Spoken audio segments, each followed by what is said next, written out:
Yeah. What's going on, everyone? Happy Thursday. My name is Jonathan Sawyer with Cinco Squad. With me are my bros, Mike DeSanto, Grandpa Jay, and Grandpa Jay's dad. What's going on, everyone? How's it going today? Gotta shout them out. It's going. It's been a really good week of sports so far. We got hockey, we got basketball, we had the Masters, we had everything rolling this week. So the only thing we're missing is a little football, but we got that in a couple weeks here. So, but boys, how's your week been, Jay? How's your week been going? Reunited with my dad. I haven't seen him in years, so it's been an awesome week so far. How about you guys? Awesome. Not too bad, not too bad. You know, just grinding away at work and in the gym. You know, I hear it, man. I'm right there. I'm not grinding as hard as you when it comes to weights, but I'm in the gym grinding with you every day too.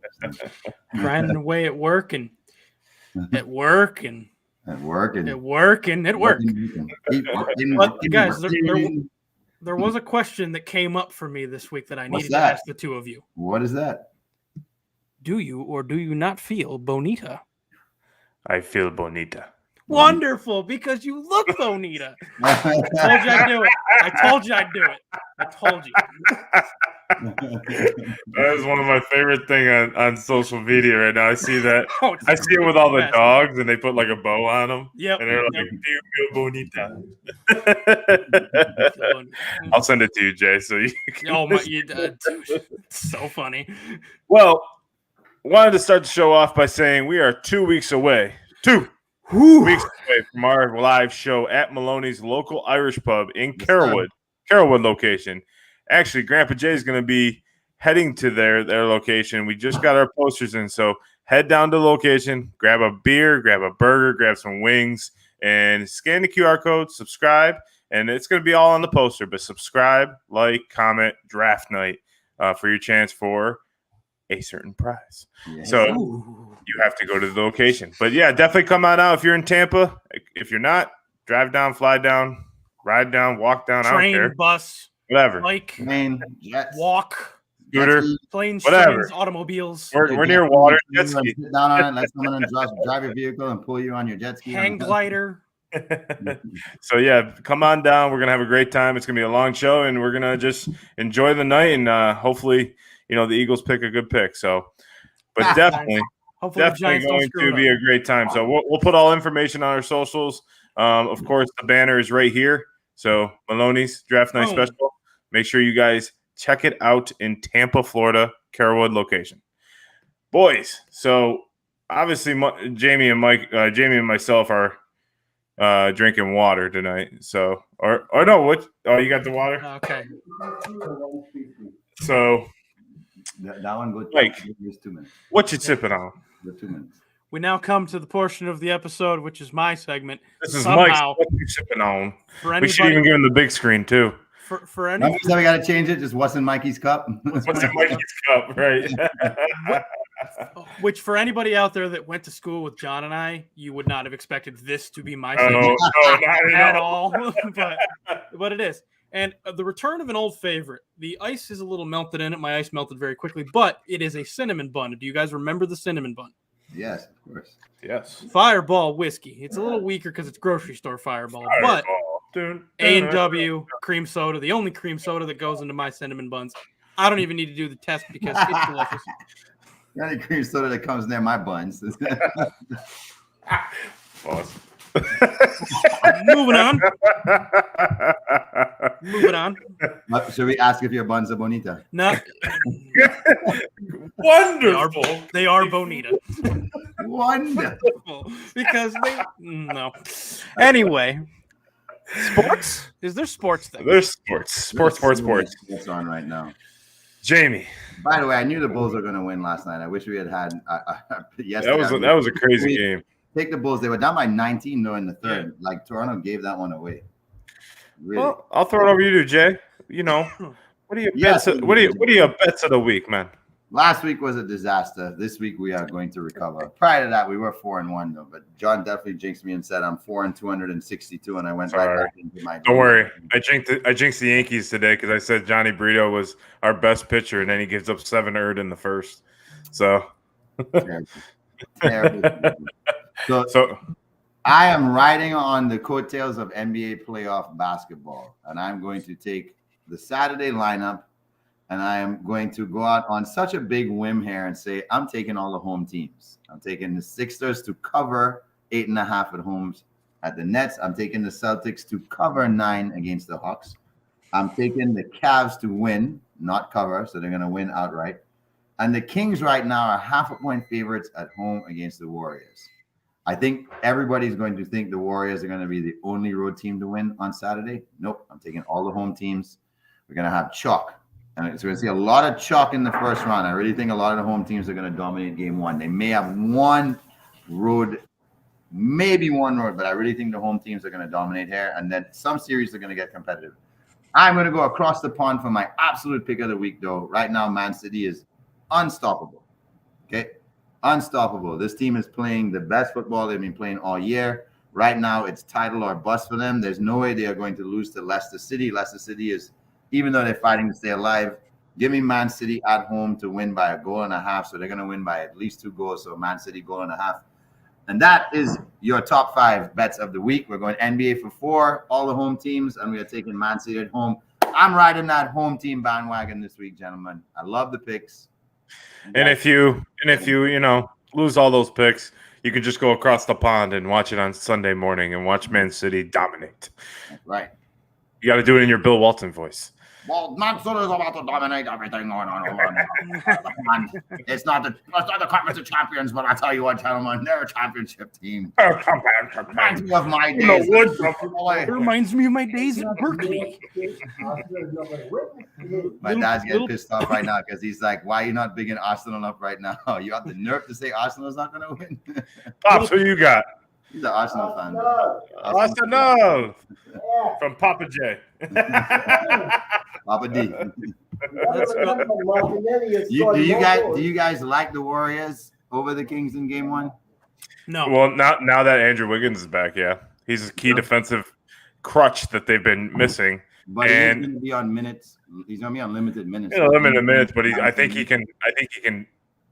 He's their best defender and one of their best defenders. So I think that they will ultimately have a better opportunity now with him back. Plus, he can score. I mean, he was pretty much almost the MVP last year of that team in the playoffs. So, Mike, definitely watch your New York Knicks. You think they're going to beat the Cavs on the road in game 1? In game 1, no. Yeah. I mean, Knicks in what they go 7, right? Yeah. No, 5, right? No, first round is 7. First round is 7. I can never keep track of which league is 5 and which is 7. Yeah. Give me Knicks in 7 and give me Kings in 6. Nice. All right. Well, there's our predictions. Thanks for joining, everybody. No. Well, that brings us to our first topic of the night, talking about NBA and NHL playoffs. Playoffs. This is talking about the series. Should the playoffs, or should they go to conference 5-game series until the conference finals or in Stanley Cup? Let's read that again, John. Yeah, I'm all over the place. Take it from the top. Should less teams make the playoffs, or should they go to a 5-game series until the conference finals and Stanley Cup? This was about hockey, and the reason why this was kind of a play off of Jamie's topic, which was with the Lightning playing 68 postseason games in the last 3 years affect this team. So should that happen, boys? I don't know, because isn't the whole idea of hockey is to brag about the toughness of hockey, where even though they get beat up the most, and we did say on our show last week that they hit much harder than football players hit, and that's measured, and so there's scientific proof of that. I see it from the standpoint that maybe we have better quality hockey, but it's not like the quality of hockey hasn't been high with 7-game series in round 1. I mean, last year the Maple Leafs and the Bolts had probably one of the best series of the entire playoffs, and it took place in the first round. So and because it went 7, we got lucky and got to see some great hockey in the first round. So I don't know. I think a lot of hockey guys pride themselves on being the tough guys that can play this tough schedule. And the one thing you have to question is, does it water down the quality of the product? And for me, who's not a big hockey fan, I'm so entertained by playoff hockey, because that's what I tune in for. I'm a bandwagon playoff hockey kind of guy. That's what I want to watch. The product's great. So for me, no. Yeah, I mean, ultimately, being a hockey player and playing as much, There was a stat that came out this year that said hockey players hit harder than NFL players. A hockey hit is harder than hitting than a NFL hit. And, with that, I mean, yes, they don't take time off. They don't have the minutes. If they're good to go, they're good to go, unless it's the end of the season and they're set in their ways, kind of like what Coop did the other night against the Maple Leafs versus the Bolts. But, I just don't. I don't think it should go 5. I like 7-game series because it keeps you mentally ready for the next series. So you're ready to go. I feel like if you go into a 5-game series and you go 3-0, and then the next series goes all 5 games, and you have that much time off, I feel like teams have so much time in between, you end up coming in flat instead of keeping the pace rolling, right? So a 7-game series will keep that kind of energy going, especially if let's just say all series go 7. Then you're all not fresh, but you guys are all playing at similar playing fields, and you don't get cold. And when you do, we've seen it in the past when teams do take some time off, they do come into game 1 kind of slow. But I guess that's why you play a series, right? So it's tough. I mean, like the Lightning playing 68 postseason games, almost like Pittsburgh back in 16 and 17 when they went back to back. And then in the third year, I knew it was going to be tough because it's very hard to go. I mean, like you said, Jamie, it's almost a 4th season on top of those 3 years. So it's like, it's very tough. Mike, what you think? Yeah, so I'm along the same lines. As a big hockey fan, I'm fine with 7. I would really rather they not do either of them. If you said to me, okay, we got to do one of the 2, it would be 5 games because for me, less teams in the playoffs means that, and I know it's tough to remember for Lightning fans, but you've got some Stanley Cups since then, so you're fine. But it takes away from the shock factor of that Blue Jackets 4-0 sweep. Oh, that was terrible. Just out of nowhere. But like they would have most likely, if it was less teams, they most likely missed the playoffs. Correct. So you don't get those teams that get hot at the right time and go on a run. Yeah. So that's a good point. So let's sort it out with basketball. I know you guys don't really like it because with basketball now, it's almost like more than half the teams make the playoffs, right? You're talking about 20 of the 30 teams have a chance. So I think this applies more to basketball. Would people rather see 6 than 8 kind of playing? Like, should we shrink basketball where as a number 1, you outright earn your time off, or what you do is you have 2 play 6, you have 3 play 5, and you have 4 play the winner of the playing game, who's 7 and 8, let's say. I'll be honest, I don't like the. And then the 1 seed just gets that first round off. Right. Yeah. So the reward for a great season is you get to get healthy. You get to watch these other teams have a 5-team series. A week later, you're playing the lowest ranked seed left, and the playoffs just keep rewarding the number 1 because. Is that what we want? Don't we want to see the best team play for the championship? Is that what you guys want, or do you guys like the Cinderella story more? I want the best team that's playing at that time to play in the champion. I want to see a good championship. I don't want to see like last year. Realistically, Toronto makes it out of that Bolts series. They're probably the best team and probably heading to the Stanley Cup Finals. They compete with Colorado better because they're fresh. They're more rested. They don't have all these injuries like Braden Point sitting out last year. Right. To go to the NBA side, it's too many teams. You're giving everybody a chance to make the playoffs, and that's why we're having the problem of that we had a few weeks ago that we were talking, or a few months ago we were talking about with resting guys. Is because if 20 teams make the playoffs, I can rest some guys. We'll go in the play-in tournament. We'll win the 7-seed game, and then we'll just have 4 nights off. And we'll be already in competitive spirit for the NBA playoffs. You know what I mean? So I don't know. I don't like that factor of having that many teams. I don't think it's fair to the number 1 seed, to the 1 through 6. I don't think it's fair to those teams because they did bust their ass. So now that play-in game ultimately works as a team that's starting to gel or maybe getting hot at the right time. Now it's only been 1 year or so. We haven't seen it yet, but I just think I don't like that factor because it ultimately plays as not fair for them because now they're getting a hot team coming in. Like if the Bulls will beat the Heat, which if the Heat play like they did the other night, they most likely will. The I think it's the Bucks, right? The Bucks have to play a hot Chicago team, Right. So that's not fair to the Bucks because they did have the best record with 2 superstars on their roster. So. Right, exactly. Sorry, I overspoke. My bad. Go for it. No, I agree. Like, it's too many teams. At most, I would go back to the flat out 8. 8 teams. I'd be fine with that 6 to 8 idea. I like that idea. Yeah. Because what also gets me about basketball is it's something I know it's the same amount of games and it's the same, type of look other than the play-in as hockey. What I don't like is these teams that skate by to go 500 or just below 500 to get themselves into a playing game. And yes, I get it. I know I just talked about, hot teams going in and, shocking the best teams, but especially in the game of basketball, like these 50-plus win teams earned their spots. Mm-hmm. I don't like teams being able, like you said, John, to be able to rest guys, skate by, and because we'll make it. Yeah, we'll just sneak in. I don't like sneak in. Earn it. Yeah. So no, less teams. NBA outright needs to go to less teams, and end this play-in. Yeah, I hate the play-in because it's not the playoffs ultimately, right? You're just getting in it. You're getting an 83rd game.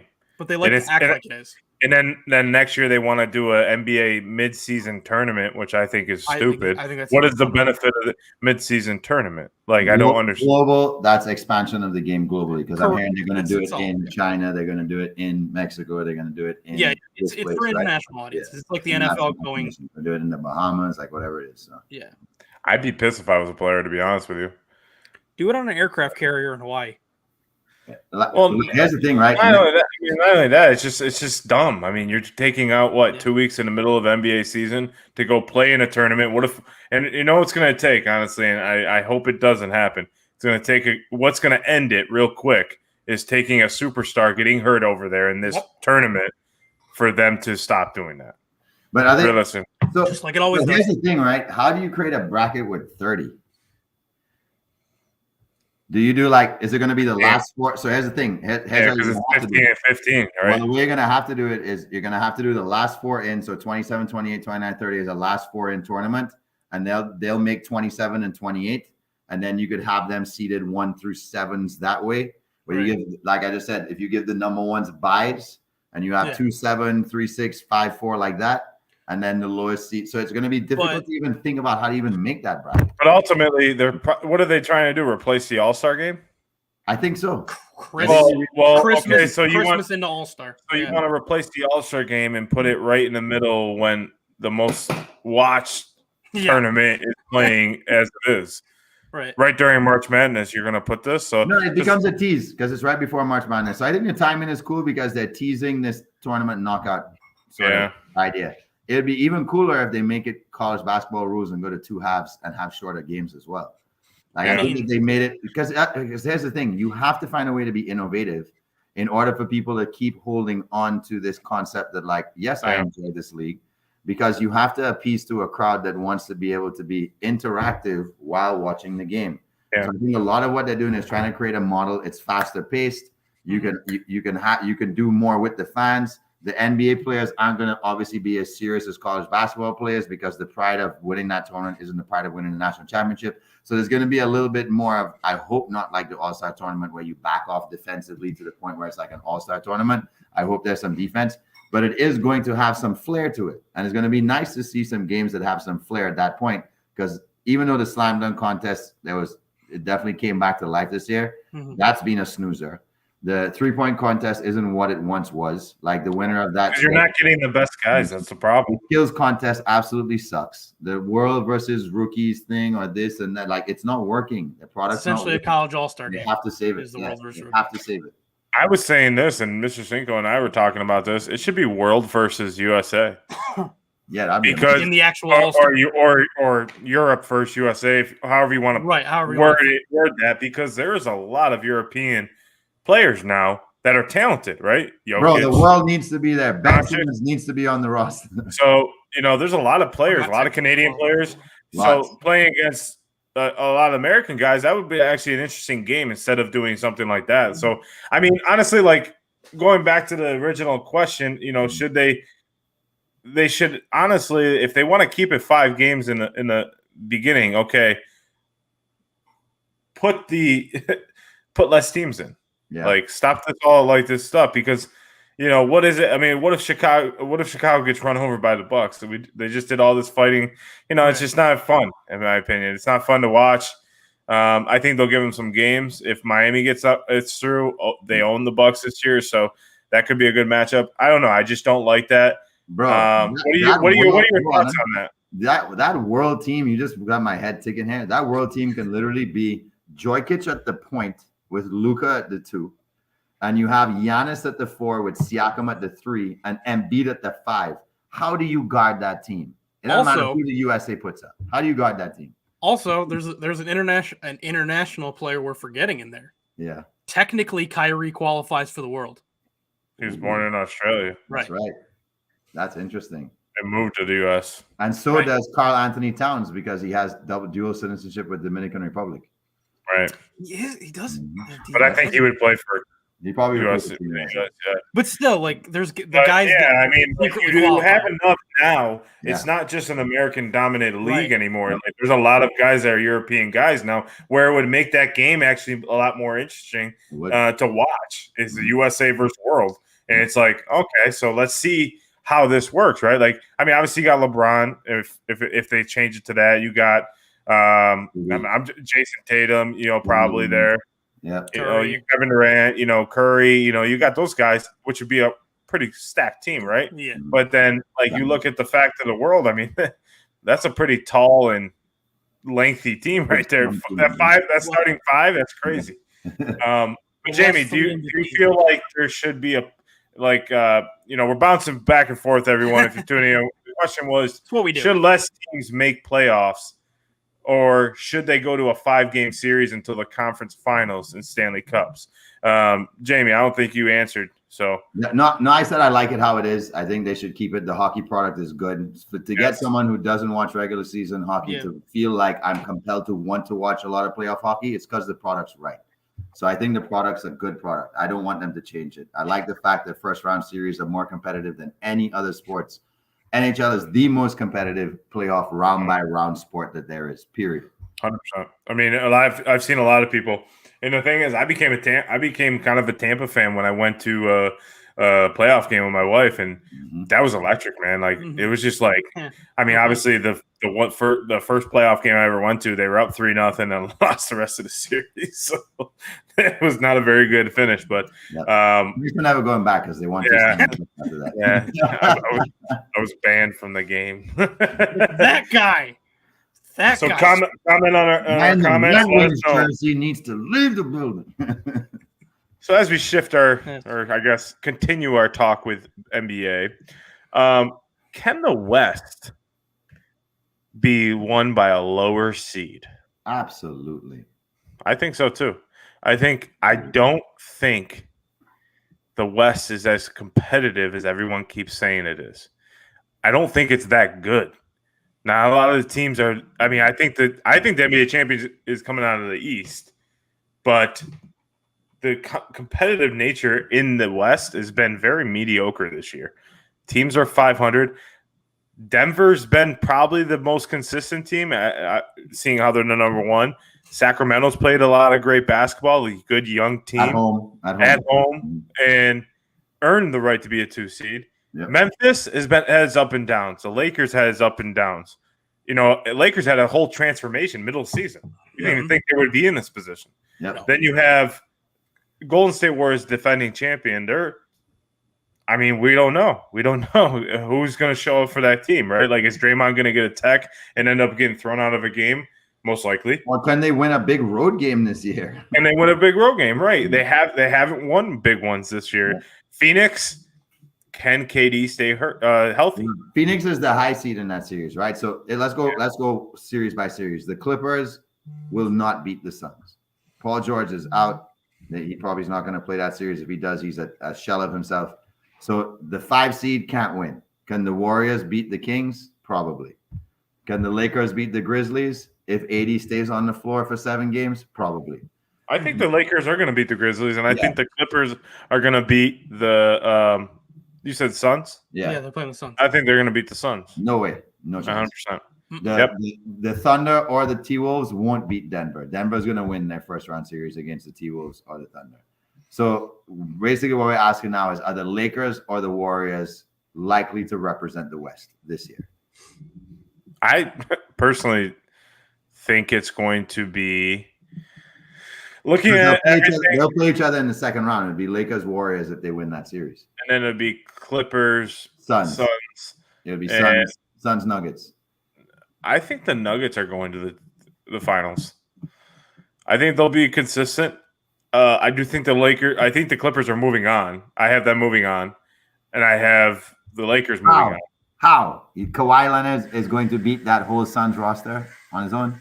I mean, I just like the way they've been playing down the stretch. I mean, right? Like, I mean, I know Russ is a head case sometimes, but, you know, you like his scoring ability when he gets hot, and you like his defense. There is a good storyline there with him and KD. I'll give you that.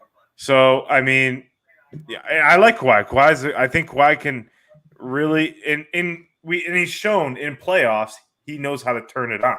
Not that it's been a bad thing it has been a bad thing that he doesn't play during the regular season, but we don't doubt his playoff ability when he gets into big games, right?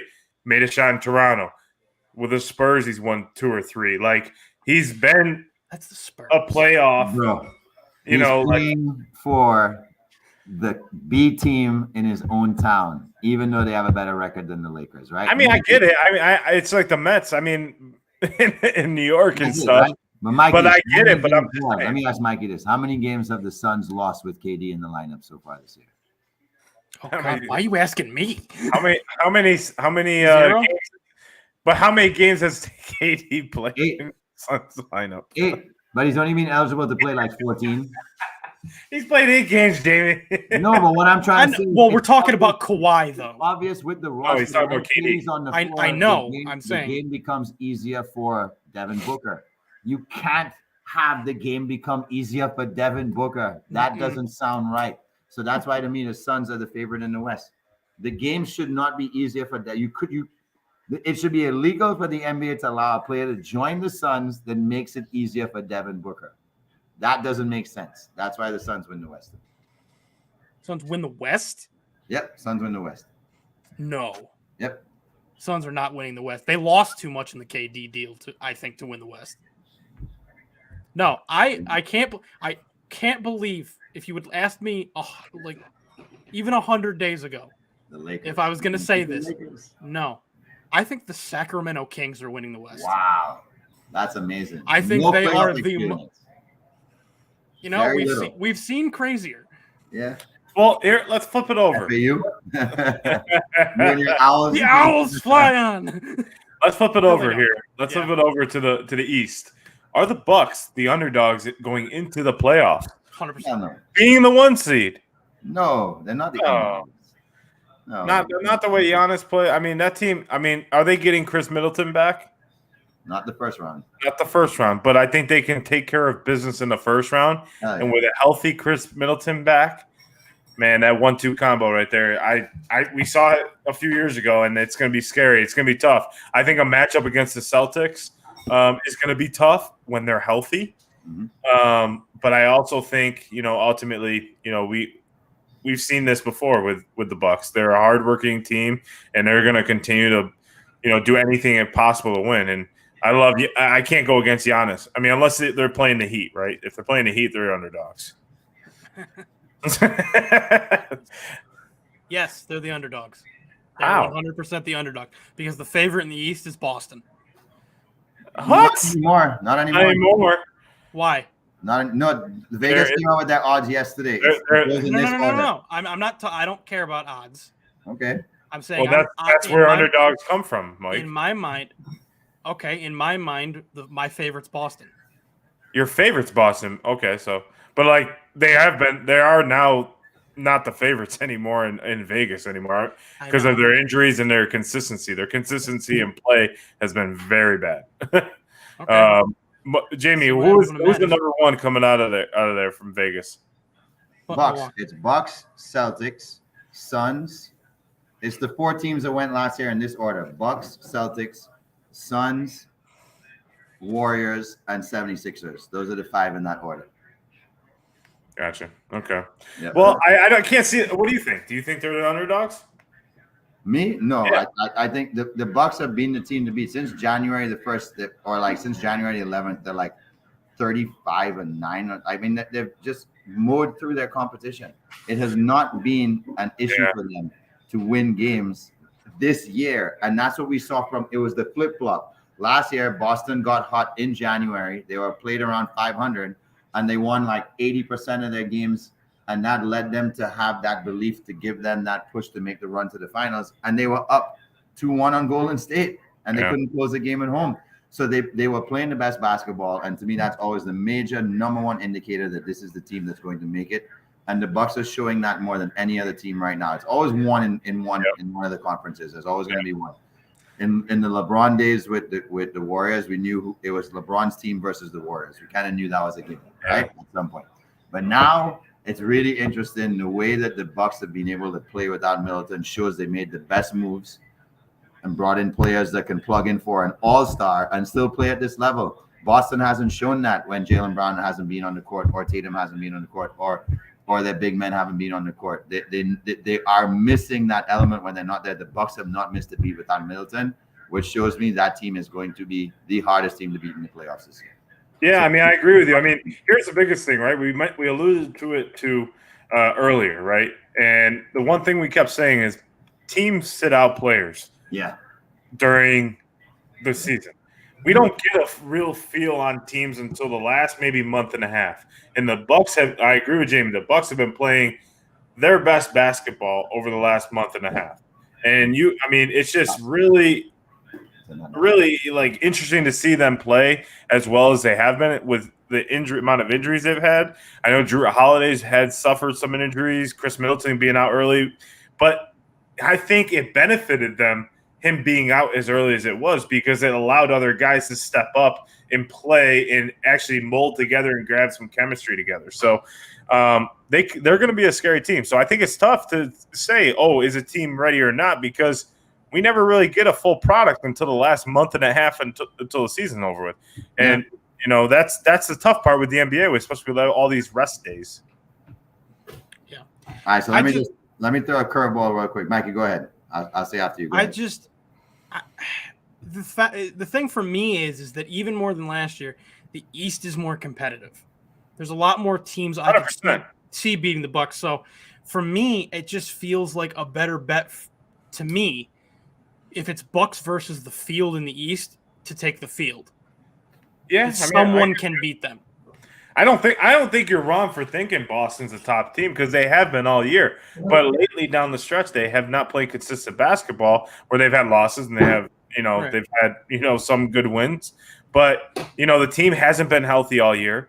They have struggled kind of to gain a little chemistry with each other, especially coming, losing their coach in the beginning of the year. Yeah, I'm interested to see how this coach for the Celtics manages the game like Ime did last year. Mm-hmm. That will be interesting to see what's like in the playoffs. Because this team is still young. So they go into a game and they get down 15 early, right? Does he call a quick timeout, get the guys, calm down a little bit? Or does he let them play it out? Like those situations are definitely key for basketball at the end of the day. So, and especially in the playoffs. And understand it's a series. Right. So – and what nobody's talking about? This is the best roster Doc Rivers has had with the Sixers. And even though they were number one in the East 2 years ago, this is the best roster that they've had. Correct. For a deep playoff run. And they don't have the pressure on them to do it, right? They're not supposed to win the conference. I think that bodes well for that team. So they're the dark horse in the East to me. The dark horse in the West. The dark horse in the West is still the Warriors. Until someone could beat the champs, it's the Warriors. Sure, they're almost in the same position as they were last year, Jamie. Yeah. They weren't the favorites to win the East last year, and they came through and they got hot at the right time. They started playing good basketball, dominated Miami, and then rightfully so, could have beat the Warriors. Mm-hmm. They played them straight up. I mean, the Warriors, I think, won in five or six, but. And this might be the best Embiid we've ever seen, on a side note. But will Harden show up? Right. That's the biggest question mark for the Sixers. I think Harden's a tremendous player. He works hard at his craft. He does. Mm-hmm. But we've seen him in the playoffs before kind of fumble around. You know what I mean? So it's very difficult to say, is he going to show up? Is he just going to chuck 43s in one game? Like, what are we going to get out of him? And Harden, right. And Embiid, and they're going to cover him, and, they're going to try to, have some designed defensive plays for him. So what kind of Harden basketball are we going to see? Well, John, this one's for you. How many times in Harden's 14-year career has he missed the playoffs? 14? None. He's made the playoffs every year of his career. What?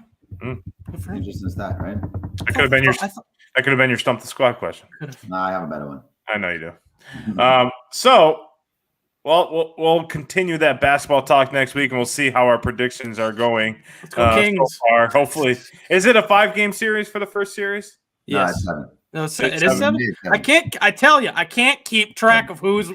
Everyone should be the same. Exactly. All uniform sports leagues. Your first round is the same length, other than baseball. Well, to move it from the hardwood to the green grass of Augusta. Oh, yeah. We should have had the Augusta music coming in. Hello, friends. Hello, friends. Thank you for tuning in to John Rahm was victorious on Sunday. PGA defeats Liv. 1. Boom. But, 3 Liv guys finished in the top 5, so I guess that's – yeah. But look, at the end of the day, John Rahm played incredible golf. He's been playing incredible golf this year alone. He's won 4 tournaments in 2023. Already. He's won 6 in the last 6 months, if I'm correct. I think I'm about a month. And he's finished in the top 10 in probably, I want to say 10 of those tournaments. So he's playing phenomenal golf. I'm not surprised that he's wearing a green jacket. Yeah. Brooksy looked great. I love seeing Brooks play golf. He makes it look so easy. But boys, Mike had a question, and I had this question off the top of my head too. But would you rather play Augusta once or always have tickets to the Masters Sunday? Jamie. Give me the tickets, bro. I want to see the experience. I want to see great golf. My ass playing in Augusta is watching 19 balls disappear in 3 holes. It's not very fun. So give me the tickets to see the greatest players on the planet play on one of the most prestigious courses in the world. Any day, give me the tickets. Mikey? Yeah, I'm in the same boat. I would love to play Augusta once, but always having tickets to Masters Sunday guarantees I can go back. I promise you, if I play Augusta once, I will never be able to go back. Bro, I got to renew my red and vows with Sister Jean. I got to take her to the first course she ever been to when it was 1920. When they built it. when they built it. She was there when they broke ground. I to have that I was thinking about it, and to have the tickets is a guarantee you're going to get to go to Augusta every year. Yep. So I love that. I have a thought of what John's going to say, but John, what are you going to say? This is tough. This is tough because I'm the golfer of the group, right? For everyone that doesn't know, and this is tough, man. Like I had to mull this over back and forth because I've never been to Augusta, right? And I've always put in for they have a drawing at Augusta. So if you go to masters.com, create a profile, you do an account, you can create yourself. You can put in for a bid, and you bid in for all the days and everything like that. If you're selected, you get to go. You can also purchase, but they're like $6,000 a piece. Yeah, that's why I was thinking. I would take the play. I would play Augusta once because,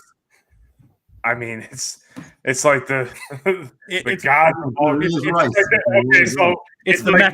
It's like Mike playing baseball at Yankee Stadium. It's like Jamie swimming in the best pool he's ever thought of. I don't know or playing against Man City or playing for Liverpool. That's what it's like for me. Like I would be like, I don't ever have to play golf again. I'm good. I'll shoot 167, but you can say you have to understand if some of the greatest players in the world can't if Rory McIlroy shot +9 in 2 days at that course, I have zero shot at making anywhere near par. Maybe I'm 50. But you would hit from different tees though, so you never know. No, I'd definitely go professionals just the because I would. Ones that were backed up like 25, 30 yards. They backed up 13, 45 yards. So now it plays 545. So guys that are hitting, the guys are there hitting at 300 used to be able to boat around the corner and be within 120 yards now it's like for their second shot. Now they're hitting like Rory said, I used to be able to hit a 5-iron into the green from my second shot. Now I'm hitting a 3-wood. Like, it just shows the difference in that course, and it's just a tough course. I mean, and it's the creme de la creme, of course. And I would easily go. The only shitty part is you can't bring your phone. You have to leave your phone in the car, and they check you. They do. They make sure that you don't cross that line without your phone being in your pocket, and you say, make sure. So Jamie would go there, Mike would go there, and I would play the course. We'll watch you. We'll use our Master Sunday tickets to come watch you play. Use the tickets to come watch. You'll be like Lois on the why'd you hit it in the water? Why's the ball in the water? So I just hit it in the water? No, you're not supposed to hit it in the water. But you hit it in the water. I know I hit it in the water. Because this is fun. We're having fun. Oh look, the clubs went further than your ball. Great episode. Well, anybody out there that's seen it, go watch it. Great episode. Well, boys, we have a special guest tonight, and I want to know his question, what he would rather, because he's a golfer too. So I want to introduce Jason Halliard, and I'm sorry if I messed that up, from Bear Caddy Golf. He's going to talk about his new product that is coming out. And so, Jason, how's it going tonight? And what would you do? Would you take the tickets or would you play it? I'll definitely play it. Yeah, 100%. No question, dude. No question. Yeah, that's a no-brainer, man. I've played a lot of good courses, and they cost a lot of money. And I'm sure you have too. But that is like the pinnacle, right? Like, yes. The if I had the chance, if I had a chance, I'll take a credit card out to play. Like, I don't care. How much? Like, yeah. So, well, Jason, thanks for joining us tonight. We're excited to have you on and talk with you about Bear Caddy Golf. And how's your evening going so far? Not bad. I'm excited, man. This is actually my first podcast, so awesome. I'm pumped. This is going to be good. I appreciate y'all having me on. Thanks for coming, man. Appreciate your time. Most definitely. So why don't you break down Bear Caddy Golf? I found Jason on Instagram. I saw the product because it looked so awesome, and ironically that day my phone died on the course. So Jason, why don't you give us a little background on what made you come up with the product and whatnot? Okay, so basically when I got ready to get serious about playing golf, getting better, right? I started getting into the lifestyle, first the clothes and then the gadgets. And at the time with 2 kids in daycare, I couldn't afford a rangefinder. It was either a rangefinder or an app for a year. And it did basically the same thing, plus tell me, the wind and keep my scorecards. So I was like, all right, this is pretty cool. And then one day I broke my screen on my phone, hopping into the cart too quick with it being in my back pocket. So I found this phone holder. Like me, bro. And first time using it, listening to music, using the GPS app, my phone was dead by like the 15th hole. So, next time I'm bringing my cord, no problem. The charger's a little slow in the cart. But anyway, make a long story short, I'm just looking at it one day. I'm just like, how cool would it be if this phone charger or this phone holder charged my phone and it was a speaker all in one? I was like, surely, someone's going to think of this before I could even imagine making it a real thing. I waited about a year, never came out. I went about getting the patent, got a prototype, and now here we are. I want to start my Kickstarter or Indiegogo here in the next month. Thank you. But yeah, I want to start it and try to get this thing going and try to have it to people by Christmas this year if possible.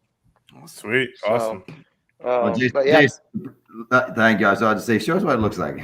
sure. Yeah, absolutely. So it's nothing but a Bluetooth speaker, 360-degree sound, front and back, 15 watts. So it's plenty loud for the course. Magnet mounts to a cart, or it fits into a cup holder. And a lot of people ask me, Jason, with it being a cup holder, wouldn't that muffle the sound? And actually, no. I mean, obviously, depending on the cup holder itself, but most cup holders fit pretty good. Enough room for the sound to actually amplify up, which is pretty cool. I found out. But most importantly, it holds your phone securely while charging it wirelessly on demand with a now added clock. In the bottom, you can even put in a pole so you can stick it to the ground or indoor base for if you're at top golf or the range, and you can record your shots. That'll be an accessory for the speaker. But, and that's just a generic clamp that's compatible with any phone, right? You're just adjusting it to fit the width of your phone, right? That's awesome. That's awesome. Yep. Yeah. Any smartphone that charges wirelessly, it will charge. And does it have to have the case on it, or do you have to take the case off? So, like my case right now, it works on. If you have a case that's like with metal in it, or a case that has like a kickstand on it, or something like that nature, a magnet already, it is it is what it is. But any other case, yes, it will charge through any kind of case. I have a little like charging stand on my desk, and don't worry about that because I have to take my case off every single time for it because it like blocks it or something. It has like a RFID or whatever in the back of it, so it doesn't like people can't just like scam my phone and take all the money I don't have. So, so Jason, what's appropriate music for the first hole of the course you play? Oh, dude, I just put it on my playlist and press shuffle. Anything's good though. My playlist is like 12,000 songs. It's insane. That's what I'm saying. So if Trick Daddy comes on all of a sudden, it's like he's saying the wrong stuff at the beginning. Oh, Jay, it's party in the USA. It depends if you're at a muni course or a country club, right? It just depends where you're at. Yeah. No, it's just a recording of Jim Nance. Hello, friends. Right? Hey, that would be, country clubs would love that. Oh, they'd be all over, right? I mean. Unfortunately, the one course you wouldn't be able to use it at is Augusta, but I think you would be okay with that. You can at least use it driving up into the car. You're right. That's crazy. I can't believe they search you. What's they go through a metal detector. They go through like a metal detector, and like they'll know if you have a phone on. Right. So it's like going into a stadium. They have the metal detectors, and you have to take your phones out. And I've never been, but I know a couple of people have been, and if you have the players can't even take it in. Yeah, I saw that. Ian Poulter got in trouble one time for taking the picture. Yeah, in full swing. He brought it in, and then all of a sudden he had to go walk it back out into the. They've been, I think, a little lenient because I see them on the range doing it now. But yeah, they're very strict about that, which I actually don't mind. To tell you the truth, I don't blame them. It is what it is, right? But that's still pretty cool, though. I mean, I like being in the moment though in sports. Like when you go into an arena, like being in the moment of it, it's like it takes away from it when you have your phone out, in my opinion. So absolutely. Jay, what was your question? Sorry. Well, I want to say it's definitely the most engaged crowd of any sports event on the planet right now, right? All you can do is tune into what's in front of you and be in the moment. So I'm sure that makes it more electrifying. Jason, I was just going to ask you, like, when you get to the point where you're going from idea to product, what at that, like, where was the stage for you where you almost felt like, I don't think I want to continue with this? Like, when did it really start to get difficult for you where you're trying to take it from idea to actual product? Whenever I decided to change, first of all, change careers, but to change models. When I realized my first model that I came out with wasn't really right. The design was flawed. And plus, it wasn't ugly. It was ugly. It didn't look good. You sat it on the table. It fell over. I mean, without a phone, you put your phone in, it's definitely falling over. So, you know what I mean? It's like, come on, it's got to look good, right? And then, it is what it is. You gain relationships and you lose relationships through something like this, and that happened. But I'm still doing it. I'm still pushing 100%. I'm going to make this happen. I don't care by myself or with other people. Either way, it's happening. So This is going to be not only just on the course, but anywhere. I want this to be like the next badass Bluetooth speaker. There you go. Because there's not you can't go anywhere without looking at Bluetooth speakers and seeing anything like this. There's not a single Bluetooth speaker out there that holds your phone securely while charging it wirelessly. Either you got to plug it in or you set it on there, and that's it.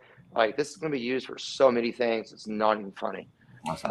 Y'all going to use them hopefully for the podcast. As soon as I get them, I'm going to send y'all some. You know what I mean? So just get Johnny a new case. But other than that, but yeah, I'll get one. there we go. I'll send you a new case with it. But no, I mean, you're right. I mean, you're 100% right, because even like something as casual as going to the beach, right? You go to the beach, you sit there and your phone gets cooked by the sun, right? So you sit there, put it on there, you got a nice speaker going, put it under the tent and everything. So I agree with you, and like Jay, I know, talked about, using it for coaching, fitness being, a great opportunity.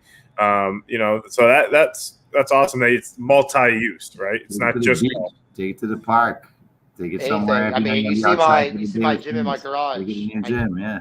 You know what I mean? I need to use it more, but with the magnet on there, all I got to do is just stick it on there real quick. Yeah. Does it hold? Like you said, I'm sorry? Does it hold?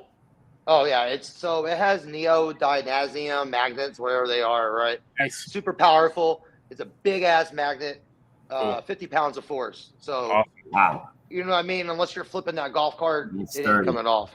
That'd be me, bro. That might be me. Right? Oh, hey. Be riding real dirty around That would be worth it.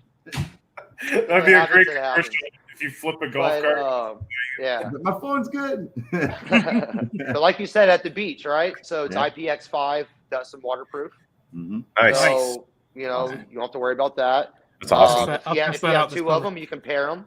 Mm-hmm. So you can have two on the cart, two at the beach, two at the pool, wherever you're doing it, two in the backyard. Camping, Pair them hiking, together bro, it's surround perfect for sound. situations where people are afraid their phone's gonna die on them. Like, it's perfect, even if it's just a charger pack, because it Yep. has a speaker in it. Like, people need to like limit their space and what they pack. It's better than having a speaker and a portable charger when you have it all in one. So I mean, I see so many uses for that product. I mean, talking about being in the moment, right? It kind of Mhm. contradicts it, but think about how many people are at tailgates.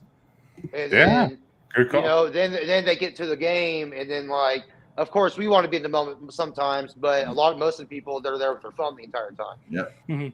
They have 50% by the time the game starts. By the time they're on the game, they ain't doing nothing or their phone's dead. So true. So it's gonna be used for anything, man. You can pair them. Yeah. Charge. I mean, it's all in one speaker. Awesome. So, Jason, let's take you a little further into the future. Yes, sir. Everything's, going well. You've got it launched. You're getting sales. Everything's building up. Do you have any ideas at the moment for what that next step will be? Maybe any things you want to then improve upon, things you want to add, anything like that?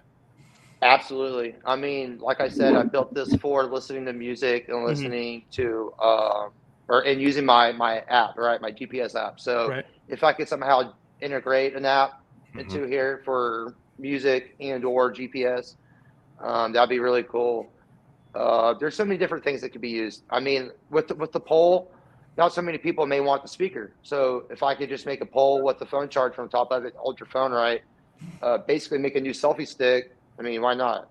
That charges, right? That'd be awesome. know, yeah, the possibilities for this thing is endless. That's There awesome. you go. I love hearing that. That's awesome. Yeah, I mean, and for me to accommodate on that, like I was golfing a few weeks ago. I have my GPS charger I use and on my phone, and my phone dies. So that's where it came across. Or I was like, that'd be perfect because it's like it sticks to the side of the cart, and you can really just charge your phone. And if you want to turn some tunes on, turn some tunes. If not, you just leave it charging, which is pretty cool. So, I know that's a really big thing. So, what's the dates looking like for purchasing those type of things? Can you kind of go walk through that? Yeah, so I plan on launching on Kickstarter or Indiegogo or even possibly both in the next month or two. Okay. If I want to have these out to customers this year, it's really got to land by November because China, of course, everything comes from China, right? Especially technology. it can't come during December, or it won't be here. They shut down now basically halfway through December, all of January. Wow. So I'm a little time crunched on it, but with the crowdfunding, those platforms, it should be an issue. Awesome. So with that being said, I'm going to start my Kickstarter in Indiegogo in about a month or two at the max, and then I should have them landed by November at the very latest. Awesome. So Right in time for Christmas. just before Christmas, good- yes, sir. good time. Absolutely, perfect That's timing. awesome. That's awesome. So, yes, sir. So, I mean, are you, a little nervous? Are you excited? Like, give us a little feel for how you're feeling about everything. Nervous, excited. My patience is running out on it, because this is like almost 2 years, dude. You know what I mean? It's to think about it for what I'm doing, it's really not that bad. Yeah. But after going through all the trouble I went through on the first design, it's just like, come on already. But it's happening. I learned to take a few steps back and take a giant leap forward. I'm so used to making things happen and forcing things on my own to make things happen. This is just something. This is something worth waiting for, and it's going to happen organically on its own. So I just got to let it happen. So with Kickstarter and Indiegogo, that's definitely the way to do it. So I realized just take the time, even if I say, hey, I'm going to launch Masters Week, which, thank God I didn't, which I really wanted to. Even if I did, I would have been embarrassed, but whatever, right? That's what you get. Take that embarrassment and thrive off of it for just make this successful. So that's all I got to do. Yeah. So, I'm sorry, go ahead. No, I'm sorry. I didn't mean to cut you off. No, you're good. But yeah, that's it though. Just, just learn from my mistakes, keep going, and eventually it's going to happen.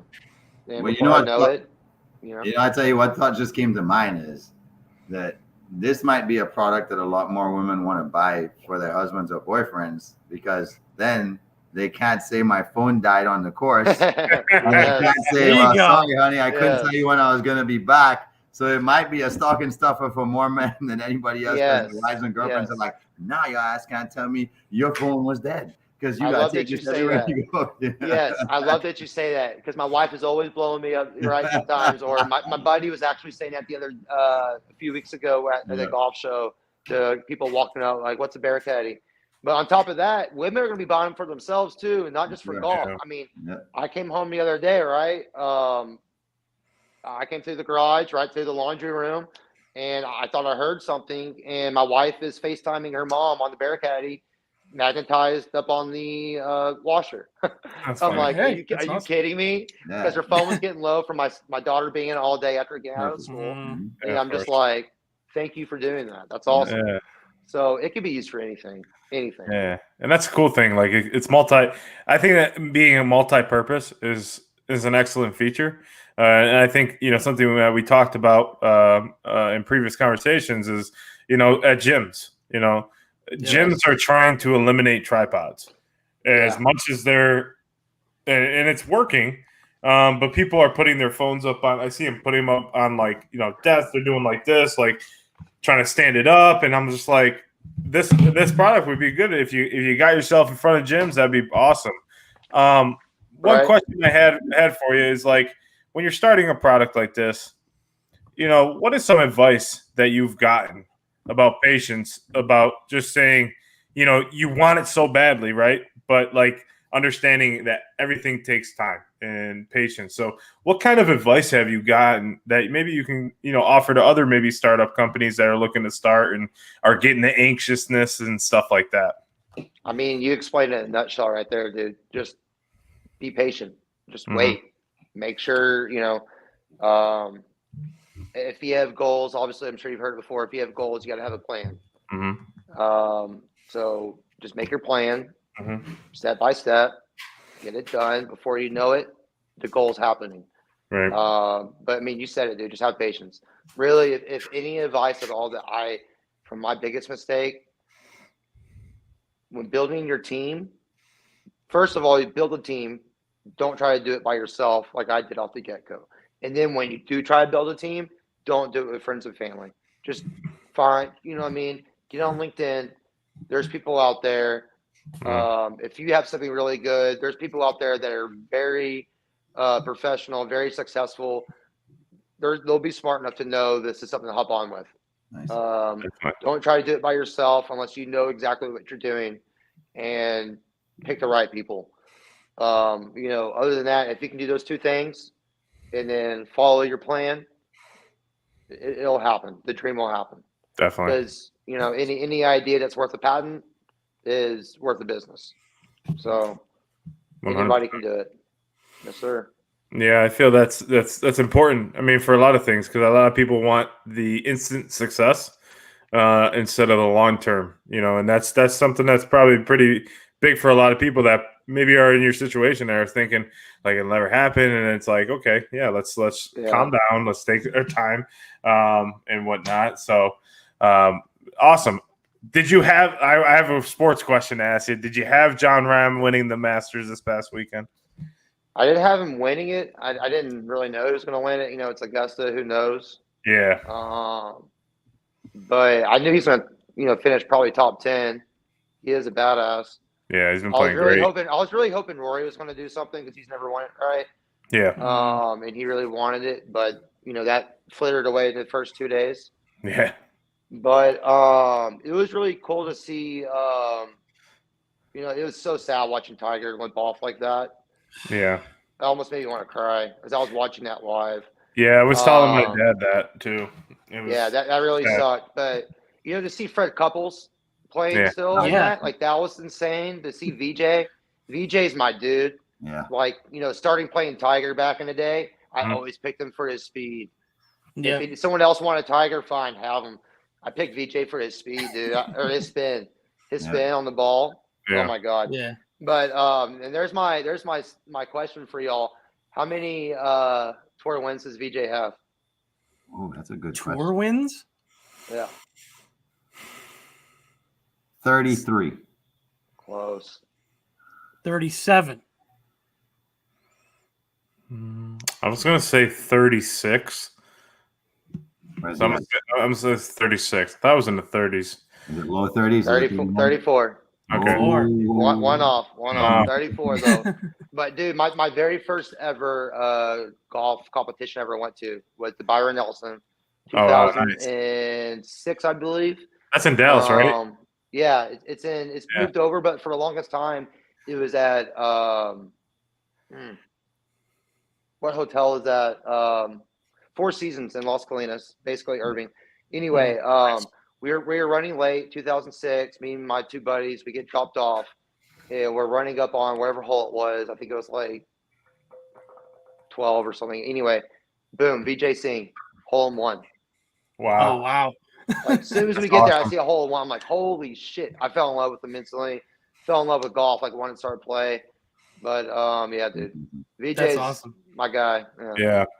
I agree with you. It was painful for myself as a huge Tiger fan watching him from that, early 90s or late 90s all the way up until, the car accident in 2010. It was just tough watching him because I think you and I share the same passion that we saw him at the height of his career just dominating, putting fear in other golfers that you don't see on a golf course normally. So, and to see him just barely be able to get up and down, I told my dad he should just hang it up, in my opinion. It's almost like when Kobe was done, right? Like when Kobe was done, he was done. It was time. As much as we don't want to see him, I just don't think he's at a competitive level anymore. And it's unfortunate because in 2019, he was playing some great golf. Some real good golf before he got into his accident. When he won the Masters, you know what I mean? Could you imagine this? Because I didn't know he did all of that military stuff with that. You know what I mean? Yeah. Until that documentary that came out on HBO. Yeah, I didn't know remember about any of that. I knew he did a lot of stuff. I didn't he did that, right? Mm-hmm. And that's what really beat up his body. Could you imagine if he didn't do all that stuff and just play golf and the car wrecks didn't happen? I mean, that would be insane though. If he didn't do the SWAT team stuff, the Navy SEAL stuff, and if he didn't have the car wrecks, oh my God, where would Tiger be right now? He would be so past Jack, I think. It's not even funny. I don't know. Like, Jack had 17 second place finishes. So, I mean, I know the competition wasn't as brutal, but Jack's body of He's work still playing against Gary and Arnie. Is still so respectable to me. It's like, Caesar. it's 1A and 1B, right? Like, I can't choose one over the other. I Right. just respect Jack for how much he dominated the game of golf, just like Tiger. Mhm. Like, they decided whether they wanted to win more than people. It's either I decide to win or not. That's how good they were. Like, I'm gonna decide to win right now. Like, their game was that good. You know what I mean?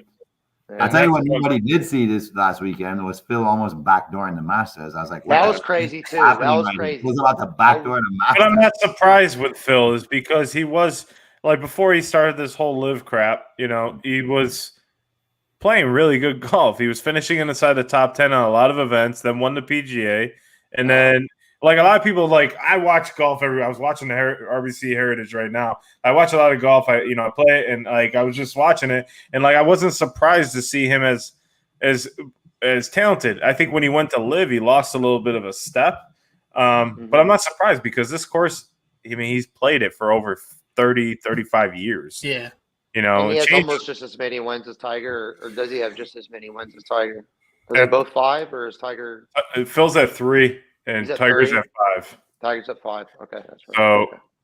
I know that Tiger, is definitely, probably not gonna. We're not gonna see him probably compete. But to your point, Jamie, my dad said the same thing. Is that Jack did have a ball goes one way or the other.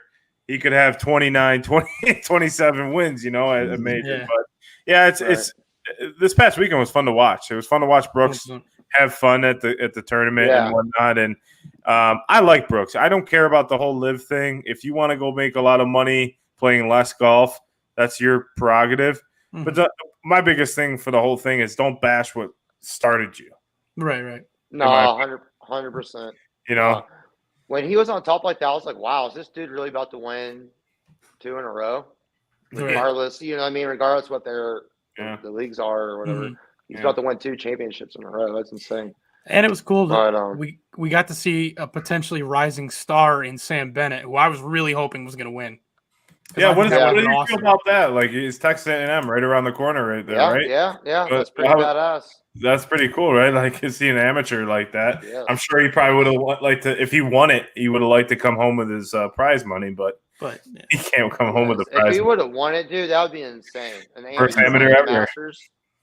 Yeah, ever. I was going to say ever for sure. Yeah, first amateur ever. That's crazy. Yeah. It's a good story too that he has going for him. Sad, but it's a good story. Yeah, then he went and played 36 holes the day after in a Texas A&M Invitational. Wow. Wow. No way. That's awesome. Yeah, so definitely great Masters. I've always loved the majors. I'm like my wife was like, "Come on, let's go." I'm like, "No, it's Majors." It's a major 4 times a year." So, well, Jason, thank you for joining us. We appreciate it, man. Like it was great having you. We're definitely excited to see the product and can't wait to have it in hand. And for everyone, we'll tag Jason in our socials and make sure you go out and follow him. And will you be posting your link on your? Oh, you know it, bro. Your website? Yeah. Okay, so yeah, it'll be on the website, and you can purchase it in about a month and a half. You should be able to pre-order on Kickstarter and Indiegogo within about a month to 2 months tops. Nice. Perfect. And, just got done editing about most of the video. It's got a little bit left, so Kickstarter video will be up and going. Awesome. About maybe 2 weeks max, and then once that's done, just got to do a couple things, and we'll be launching before we know it. So. Sounds great. Well, cross. Yes, sir. Make it happen, man. Make it happen.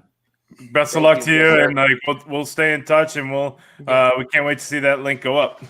Please, yes, sir. Absolutely, yes. We will definitely stay in touch, and we will be talking soon. All right, sounds good, Jason. Right. Have a great evening, guys. Thanks, guys. Yes, Y'all have a great night. Thank you. See you later. Well, everyone, I think that was Bear Caddy Golf. We will put that social in our socials. His social in our socials. All the socials. So you can go and social with him. Socialize with him. But I think it's time, boys. It's an hour and 10 minutes. Let's go. It is time for Stump the Squad. Yeah, baby. Thank you Let's guys take- for tuning in tonight. I know we haven't had Uncle Mike in my BAM this night because Uncle Bam made a bad prediction last weekend. So, Uncle Mike, don't be talking about teams like that. Don't be talking bad about the Rays, baby. Hey, you 13-0, making history. Anyways, we're at Stump the Squad right now. You know it's our favorite time of the show. We're going to bet 2 points per question we ask each other. Person who has the most points at the end of Stump the Squad gets the rant of the week. I'm going to let John take it away this week. Go ahead, remember. Cool. Sounds good. All right, boys. Well, our favorite part of the whole show. Yes, sir. Forget this. We should just go Stump the Squad. The Yeah. whole show. We just The are whole Stump the time. Squad. We'll just do trivia the whole time. We go. Keep going. We go. What you sipping on? Bets of the week. Stump the Squad Stump the for an Squad. hour. See ya. What would be really nice if we do something like cash money. Like, all right, we start betting at the end of the year, we pay out. All right, guys. So this is an NBA playoffs. Tis the season. Tis the season. How many postseason games did the Philadelphia 76ers lose during their 82-83 season? Was it 2, 4, 1, or 3? How many total games did they lose? Yes. No, they won the NBA championship that year. Total playoff games, right? How many postseason games did they lose? How many total postseason losses? Yes. Go over them one more time for me. 2, 4, 1, and 3. 3. That's what I was gonna say. So say it. Right. Yeah, it's not like you can't. I know. Yeah, 3. I'll go. Oh my God, go 3. Awesome. So Mike and Jamie have said 3, and I have successfully stumped the squad. It was 1. Yeah. They won. They won. It was them and the Lakers that have gone through a postseason only losing 1 game. They won 1, lost 1 game, Yep. and I forget who was the player, but he said Moses Malone says we're gonna win. He made a comment saying something about we're gonna win 4 in a row, 4 in a row, and they thought the reporters took it wrong, thinking that he said he was gonna win, sweep them all, but it's 4 in each series. So, fun fact, Grandpa Jay, over to you. Well, gentlemen, mine is going to stick with the Masters because there was a glaring stat that came out that absolutely amazed me. With all the money that was made over Masters weekend through concessions, the breakdown that came down had a number that made no sense to me. And it's going to freak you guys out too. How much money was made per minute through revenue concessions over the weekend at the Masters?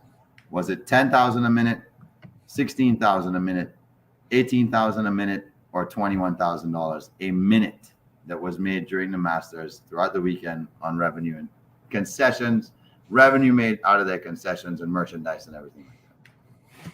So 10, 16, 18, or $21,000 a minute. 18. What do you think the answer is? Say it again.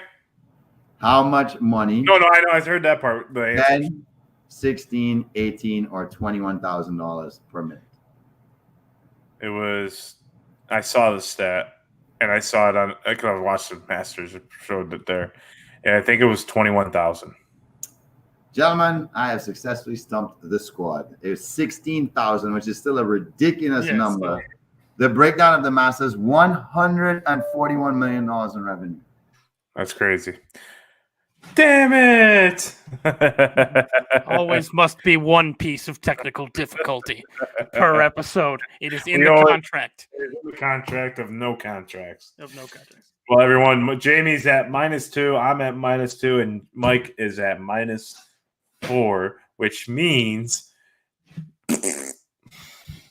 No, you just. I know. You can see. No. You're not stealing this from me. So who gets a tiebreaker?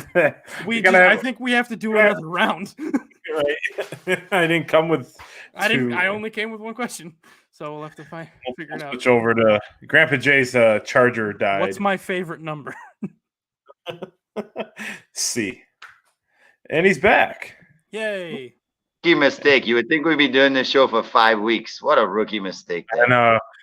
Terrible. So, Jamie, in case you didn't hear, I am at -4. You both are at -2, so I need to stump you to stay alive. Yes, sir. And Come on, then we Jay. figure out what happens if we have a 3-way tie. All right. No three Okay. ways. Well, it just so happens that I made sure that we're going to cover all of our topic bases for the evening because I Nice. came with an NHL playoff question. Of course you did.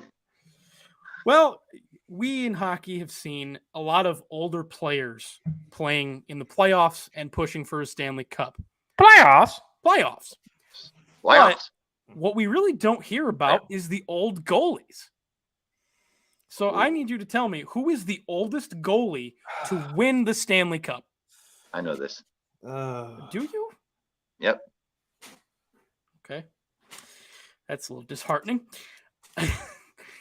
A. Terry Sawchuk. B. Gump Worsley. C. Turk Broda. Or D. Jacques Plante. Well, are these backups or just starters? Are these? I believe this. When I looked this up, it was only starters. Oh, this is starters. Yeah. Who is B? Gump. Gump Worsley. That's what I was gonna say. Worsley. I'm going Gump. Gumpy. Terry Sawchuk, Gump Worsley, Turk Broda, and Jacques Plante. Gump. Gumpity gump gump gump. Even though D sounds like a French Canadian name and everything came out of He Montreal. 100% is. Yeah. It's Jacques. So, yeah. Nobody names a kid Jacques outside of Montreal. Jacques. Yeah. Fuck it up. That's a B. Taking B. Give me B. So we're both taking B. Yep. Oh boy. Mike, get angry. God damn it! Get angry, Mike. I told you I knew that. It's Gump Worsley. Age 39 in 1969. Awesome. All right, you gotta come with the How'd you tiebreaker. know that? You what? I don't know why I came across the stat Gump seems like an old maybe man. like a year ago Oh, randomly, wait, right, old man and the knows. name stood out. Yeah.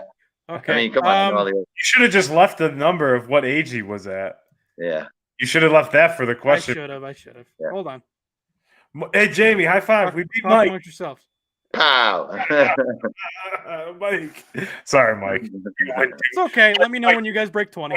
Mike, you have 35 wins. I don't We- have On your 35 wins. I have 21 wins. On your heels, boy. Hey, boys, we're at episode 54, by the way. We are. Yeah. Did it. Pow. And for everyone tuning in, we had on Bear Caddy Golf, Jason Halliard. We'll put his social in our socials so you can follow him for his new product that he's launching here in about a month. And also, while Mike's doing this, don't forget, 2 weeks, we have our draft night special. Yes. Maloney's draft night special at Yeah, boy. Maloney's in Carrollwood. So make sure you come on down, have a great time. They serve great beverages and have great food. The wings are phenomenal. And make sure you wear your favorite team's jersey. If you guys wear a Kentucky jersey, bear on me. We're going to call you out. We're going to say, come here. What do you think of your pick? Come here. Bear on me. I'll be like, Jamie, I see you. I don't want to hear you. Okay. I've been hanging out with you too long. So we're sticking with the old man theme. Okay. Okay. Well, Bring it. it's My well people. known that Gordie Howe played a long ass time in the NHL. So I just need you to tell me, with Price's Right rules, no going over, closest without going over, how many years did Gordie Howe play in the NHL? He's 26. He's legit on my wall right here. Gordy, give me the Does it say? I was going to say, does it say how many years he played in the NHL? Doesn't matter. I can't read that far away. So Now, I will say, how many years he played? in the NHL, he did play in the WHA, but we're only counting NHL because the WHA doesn't exist anymore. 26. Okay. In the NHL? In the NHL. I want to say, because I know he played into his 50s. I know that for a fact because he just, I think Yager passed him. No, Yager's not in his 50s yet. No, Yager is in his 50s. Yes, He is in his 50s. He's like 53. yeah. So I think he passed Howe. I want for total. I mean, Right. because he's playing over. I mean, he still played. Yager still played in like you a said, lot of. Jamie, what'd you say? 26. I'm gonna go 22. Okay, so Jamie's saying 26. John's saying 22. Is it 24? Please hold. It better not be 24. That would be funny. That's how I'm feeling it is. Where is it? Where is it? 22 and a quarter. No, sure. They do have the playing games tomorrow night, right? Is for the Yes. for the 18th Yes. tomorrow night. Yep. And your winner is with on the dot 26 years. I did it again, boy. It I'm is so good with Jamie these numbers, Peter. baby. Yeah, we on a roll, man. How did he get me in my own sport? Well, With one of your own With guys. my own guys. I'm just good like that, gentlemen. With your boy. How did Jamie get hockey right? Twice. Don't doubt my skills. I'm just tired. Look, I was just giving you guys an opportunity to feel yourselves because you guys know I'm the real grandfather. I know more sports trivia. Wait a minute. You guys weren't even born yet when I was racking up sports trivia stuff in my brain, bro. Come on. Jamie, wait a minute. You're letting us feel ourselves. You let me feel myself by getting 21. Yeah, for sure. 21, Oh, 21. all right. There's too much feeling yourselves here. Thank you. Yeah, I know. I just want you to make sure. I want to make sure you felt like a winner for an extended period of time. I appreciate And I'm just it. gonna It doesn't take all happen away often. from you. So All right, what's your Gentlemen, of course you know where I'm going with this. Congratulations to the Tampa Rays, who have tied the all-time opening winning streak for a season, tying the Atlanta Braves and the Brew Crew, who both went 13-0 to start a season. Nice. What an incredible start. I know you gentlemen are quite happy it came at a 4-game sweep of the Dead Sox, who look like don't absolute mind. dog crap right now. The most amazing thing about that start right now is that run differential after 13 games is plus 71. Yeah, that's crazy. People were doubting that the Rays couldn't hit the ball. That ain't the problem this year. If that pitching staff is healthy and Springs ends up being the number 2 they think he can be, which he has more talent, I think, than most people undermine him to have, this will be a dangerous team to play at any time in the year. The bats are on fire. The pitchers are pretty much maybe one of the deepest lineups right now in baseball. They took relievers, brought them into the staff, and I don't know what kind of magic dust they have. It's insane that what's happening right now in Tampa. The fans are loving it. Who knows if it's going to fill up the Trop, but who cares? We're going for 14, and we're going to see if they can go up to Toronto and get the record. And I'm just happy to be watching some good baseball right now to start the season. 100%, man. I mean, they're playing good ball, and I made a statement on our new quote sideshow, the rotation with Mike and myself on every Sunday, that they haven't played the best competition, but they're pitching. They're not stopping from what they've been building over the last 2 to 3 years. So it's not really. And I said, and Jamie, no offense, but I did say pump the brakes on them. They've played 3 of the bottom feeders in MLB already.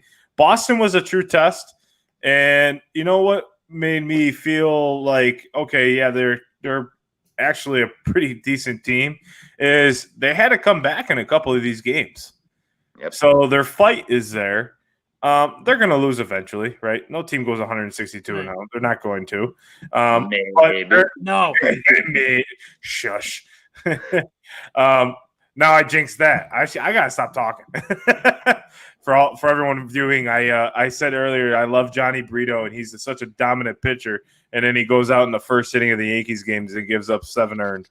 So yeah, that's how my night's been going. But it would be amazing though if they win their first 16 and 10% of the season is pretty much taken care of and they have no losses. Like that would be kind of cool to look at it at that perspective. Yeah, they got to go to Toronto here next, and that's going to be tough. But I think it's doable, right? Like they're a good team, and I really like what that organization has done, where they said we're not the bottom feeders anymore. Mm-hmm. We're not, and I like that Kevin Cash is like, you know what, this is, I'm taking this team all the way there, and I'm staying here, and I hope they eventually continue to grow and stuff like that. Obviously, get beat by the Yankees, but that's always They're a pretty connected clubhouse, and to be that connected early in the season says something special about your culture. 100%. I feel these guys felt very disappointed last year with how the season ended. Like, they couldn't score a run. Like, absolutely disappointed that they couldn't score a run. Their pitching was good enough, but they could not score a single run. So I think they really went into the offseason and said, if we're not going to help our staff out, then we deserve to go out and lose any series in the playoffs. So we got to step up, and they have. It's been unbelievable to watch. Definitely. They can finish second place in the East whenever they want. Yeah, I hope you guys are comfortable with that because it's looking like you're sniffing on second unless there's a total collapse. Do I smell segundo? Second last. Uno. Well, boys, any final thoughts before we end this wonderful show that we do every week? Yeah. Thank you, everybody, for watching or listening. If you're listening after we went live.